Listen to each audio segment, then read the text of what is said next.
It was getting late, so the light in the narrow stairwell was rather dim. Pete stared at Cherry in shock. Her eyes were wide as saucers, and her mouth was hanging open. They stared at each other for some time. Cherry was the first to speak. "Why is there a mirror in the stairwell?" Pete grinned slightly. "This isn't a mirror." Cherry was confused. "Why do you look exactly the same as me then?" They fell quiet for a few more seconds. Then Pete hesitantly said, "Are we twins?" Cherry had reached the same conclusion. She was thrilled and leaped forward. She hugged Pete tightly. "Wow, did I just meet? Oh my gosh, I found my brother!" She was so excited she could barely get the words out. Pete stiffened. He'd always refused and avoided physical contact with others in the past, and he wasn't used to it. He sounded a little sad as he asked, "Why did Mummy abandon me?" Cherry let go of him and hurriedly explained, "Mummy didn't abandon you. It was our horrid grandpa who sent you away. The reason we came back to the States was so we could look for you." "Really?" Cherry nodded repeatedly. "It's true, it's true." Her soft hands grabbed hold of Pete's, and she led him down the stairs. "Let's go find Mummy. She'll be overjoyed I found you, and then she'll take us home.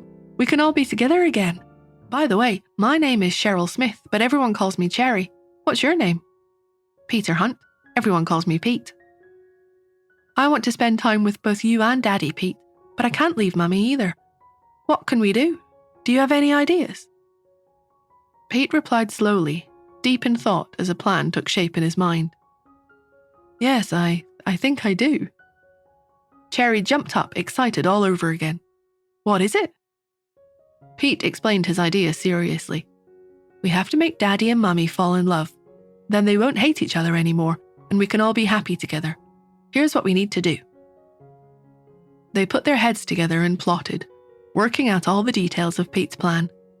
When they were finally ready to head their separate ways, Cherry had an idea of her own. "I want to play with Daddy. Can we pretend to be each other tonight?"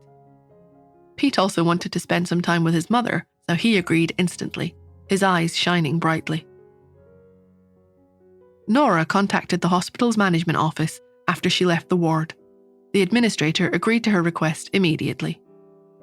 There was just one condition. The management would want some of their internal medical personnel to assist so they could observe and learn from the operation. Nora didn't mind agreeing to this request. Next, she had to sort the operation site and facilities. The hospital's equipment was outdated and couldn't meet the demands of such a sophisticated surgery. She'd need to borrow some from New York. As it was such short notice, it took her more than 2 hours of back and forth to settle all the arrangements. Only then did she return to the ward, intending to comfort her aunt. She thought Henry and Wendy would have left by then, but she heard a dispute in the ward as soon as she arrived. Henry was ranting arrogantly. "If you want Angela to ask Dr. Larson to perform the surgery, then get Nora to surrender the company. Which is more important, that lousy company or her aunt's life?" Irene's breathing was unsteady. "Angela, I've always treated you well. I'd like to ask you for the same courtesy. Is the company or my life more important?" Angela sneered. "When have you ever treated me well, Aunt Irene? It's always been obvious you liked Nora more than me." Angela was just about to say something when Lisa grabbed her hand. Her eyes were swollen from crying so much. "Please, Angela, put in a good word for us with Dr. Larson and save my mother." She fell to her knees and pleaded, "Please, Angela." "Oh, Lisa, what are you doing?" Wendy exclaimed. "You should be begging Nora for help instead."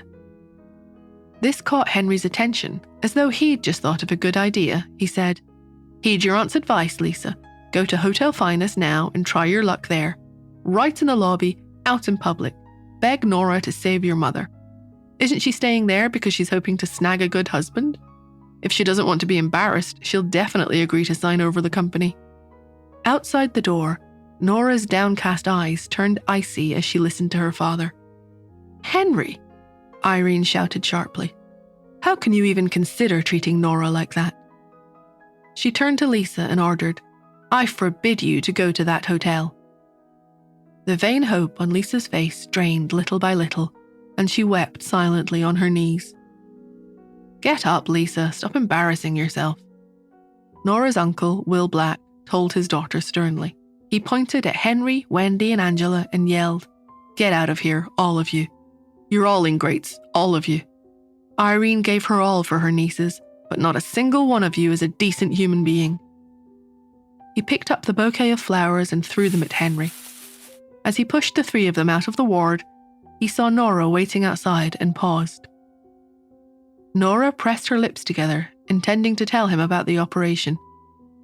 "Uncle Will." His eyes were red, and he was overcome with anger. He snapped at her. "You're just as bad as the rest of them. Get lost." Will Uncle Will's anger push Nora to take a stand against her family's demands? Or will she give in to their pressure? What drastic measures will Henry and Angela take to manipulate Nora into giving up her company for Aunt Irene's surgery? To find out, download the Pocket FM app now. Link in the description. Don't forget to like, share, and subscribe to our YouTube channel for more gripping stories.